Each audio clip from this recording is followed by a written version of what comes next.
Now, we are still in the process of trying to soak it all in, but as you can begin to try and explain your thoughts at this time, what does all that mean to you at this juncture?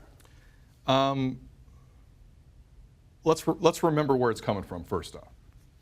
Why did Colin Kaepernick take a knee? Why did Colin Kaepernick do that? Why did he bring attention to himself in that way? Mm-hmm. We're talking about racial inequality from his perspective in that country. Right. How young black men are treated, how black men are treated by people in authority, in very important positions. Mm-hmm. Let us not ever forget why he kneeled. Because everyone's trying to hijack in a certain way. That's why he kneeled. That's a huge part of this equation, and even people are writing in right now that no matter what side you're on, it needs to start with the equation being flag protest, no. Yeah. Anthem protest, no. While they're being executed at that time, it is not either of those, and Colin Kaepernick has said that from the very start. Instead, in fact, he has said that he supports servicemen and women, and it had nothing to do with the flag, it had to do with injustice. And yet, it's still, 14 months later, being portrayed as a anthem protest. Yeah, I just want to... Or a flag debate. Because people forget easily, right? And there are people new to this debate because it's a hot debate. Well, it's a hot topic, right? It's a hot topic. Right. I watched President Trump Friday night. I was watching that from Alabama. I saw it front to back. Mm-hmm. When you told me Trump is in Alabama, I'm watching. So here's what happened. It's a Senate race in Alabama. Somebody tells Trump, big football state. Just so you know, big football state. He went on stage. He didn't mention Nick Saban. He didn't mention the Crimson Tide. He didn't mention Jalen Hurts. He didn't mention Calvin Ridley because he doesn't know. But somebody, before he went on stage, says, say football, they'll cheer. Say football, you'll get a rise. And then he does that thing where he walks around the stage like he split the atom moment when he's getting that applause. So he did that a couple times about football. You people in the state love your football. And he got 1 applause. He got 2. He got 3. And like the 5-year-old who's singing in your living room who you cheer the first time and doesn't know when to stop, he didn't know when to stop. So he went into this, you know what, you people, when you see what's going on in the NFL, and that's how it happened. Mm-hmm. There was no other reason for it to happen. That's exactly how it happened. But the context has been lost in a lot of the way this is, and welcome to 2017. I was going to say shock. Yeah, the context is oftentimes lost. So while you're saying that and injecting your opinion, you're also projecting some sort of context into the conversation. I'm trying to, because I don't think many people have seen the entire thing. I saw the entire thing. How long the actual conversation was, or how long the speech was. And never mind the fact he said football's not violent enough. Never mind the fact he said in that speech, and I'm not kidding, that the ratings are down because ratings are up for him. He said all that, but let's keep our eye on the ball here. The point he made Friday about people should be fired for taking a knee. Mm-hmm. People should be sent home. Kaepernick was fired, you idiots! He was let go. Every owner colluded. Ignorant, McCall. Just complete and utter ignorance to this story. Ridiculous. I should have said before we started this conversation that you know that I feel it's important not to yell and scream because oftentimes points are lost when people are yelling and screaming. What are you talking about? And the conversation isn't had, but I feel and I understand that you're passionate about it, and I don't want to bridle that passion in any way, shape, or form, and I'm not trying to do that, but I also think that the conversation is very important. And what you're saying here is also very important. Trump won if he really laid it down here. Before this weekend, if he wanted those who took a knee to be fired and or punished in some way, shape, or form, he had won. Kaepernick did not have a job. And the owners in the NFL made sure of that. And the owners in the NFL didn't say a hell of a lot either way. Completely blackballed from this league.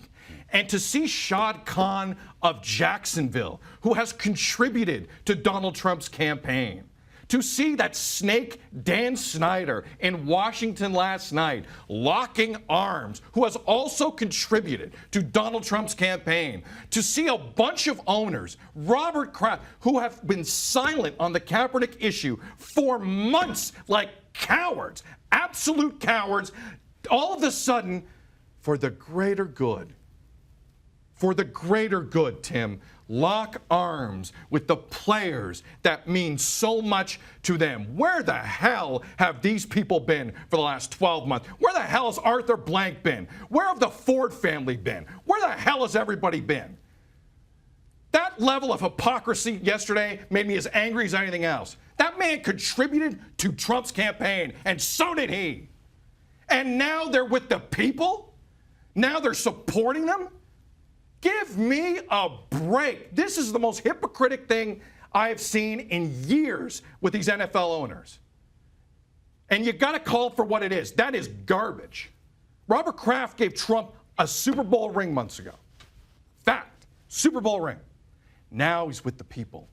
Now he's with his players. But what people? Now he's supporting his guys. He's supporting the cause. Great question.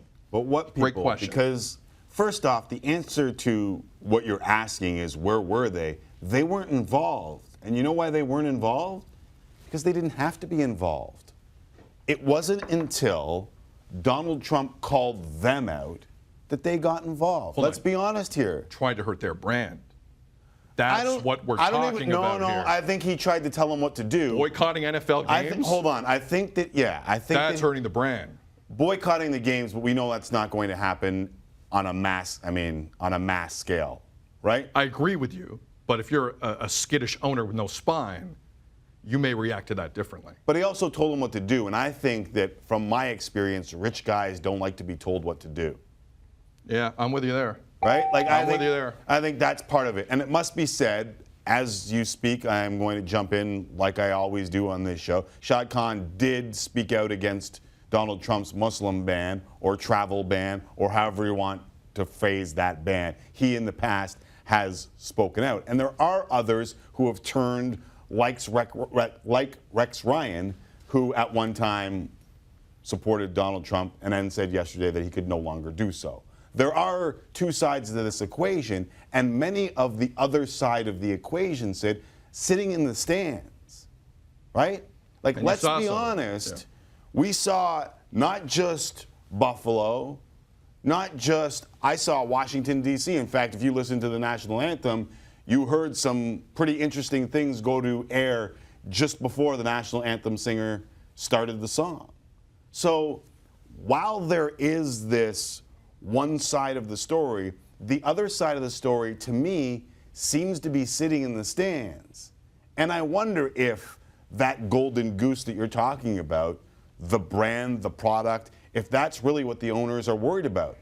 Because, listen, the vast majority of the people taking knees in the NFL are black. 70% of the league is black. That's not the case in the stands. That's not the case watching TV, right? Correct. It's almost the complete opposite, if not more. 6% of the population in the United States of America is black. So you can just guess how many are in the stands. And from my view, from Alejandro Villanueva, I don't know if you've heard this, the biggest selling jersey in the NFL today is Alejandro Villanueva, who had 3 tours of duty in Afghanistan and was the lone Pittsburgh Steeler to stand outside the tunnel as they played the national anthem, Hand Over Heart. You can say any day Alejandro probably should be one of the top jerseys, right? Like a few guys I respect in the league more than Alejandro Villanueva.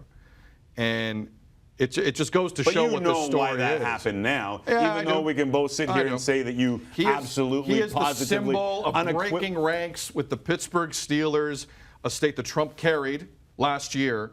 He is the symbol of, you know what, I'm not going to disrespect this flag. Right. I served for this flag. 3 times I served for this flag. Mm-hmm. I'm going to come out and I'm going to do my thing because I feel it's right. That's exactly why that's trending where it is. Right. There's no other reason why that's not trending where it is.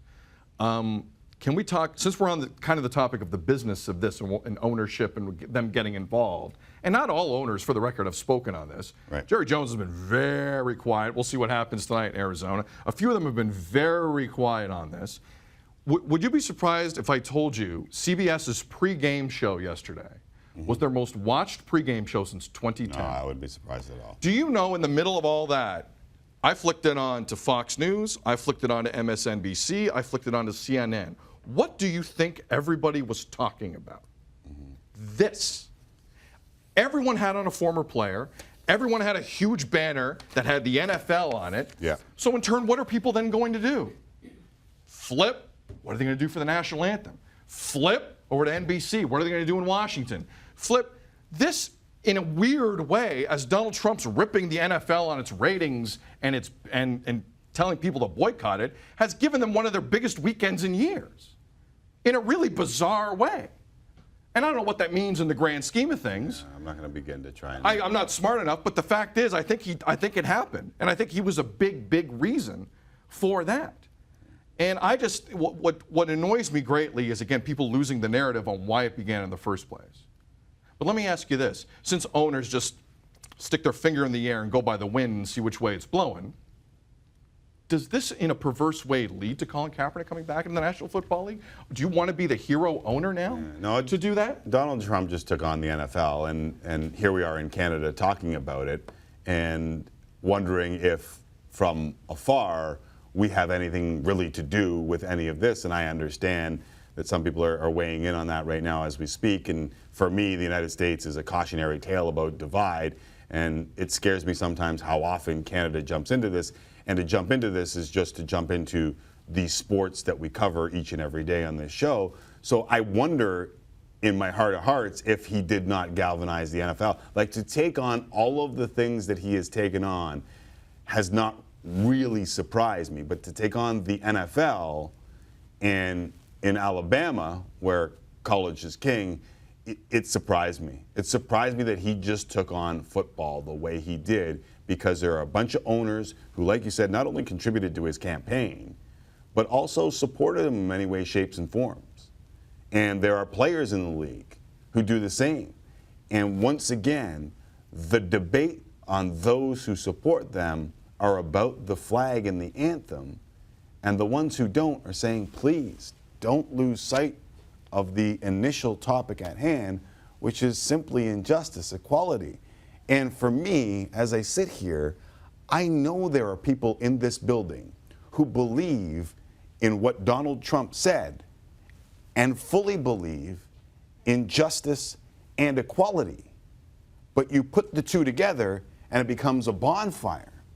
And I can't comprehend how this has gone from I just want justice and equality to it being about the flag. It being, and I know it's a lot of smart people framing a lot of things the way they want to frame them, while people in the middle class and people in the lower classes are left there fighting and looking up and saying, well, where the hell is my support? Where the hell is the things that I was promised that will, A, make America great again, and in Canada, the same sort of divisiveness is permeating, while we all look and say, well, how does it really change our lives? And the answer is, I'm not sure it does. No, it doesn't. It doesn't. Like, what is this? He's going after owners and players. A lot of them have a lot of money. Right. What's going to get accomplished here? What's really going to get accomplished? Going after Steph Curry and an NBA team that has as high a profile globally as any right now. Yeah. Like Donald Trump's learning one thing. Going after rich, powerful people have just as big an ego as he does. Period. Right. He's learning that now. LeBron, Steph, and Daniel Snyder, name it. They're not like rich. Well, some of them are.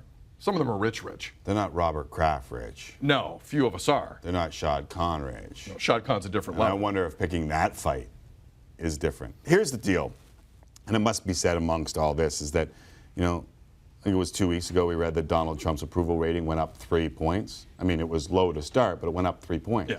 Yeah. Right? Like, picking fights is starting to work for him. I think that's what we have here. The other part of the equation is, as the NFL tries to sort out what it's going to do, and I'm with you, I think it will end up galvanizing the NFL more than they ever. We saw this weekend. It was galvanized more than it has ever been. 50 Oakland Raiders sat for that anthem last night. Right. 50. Right. And that the team. That wouldn't have happened. Now we'll see what the other side of it is.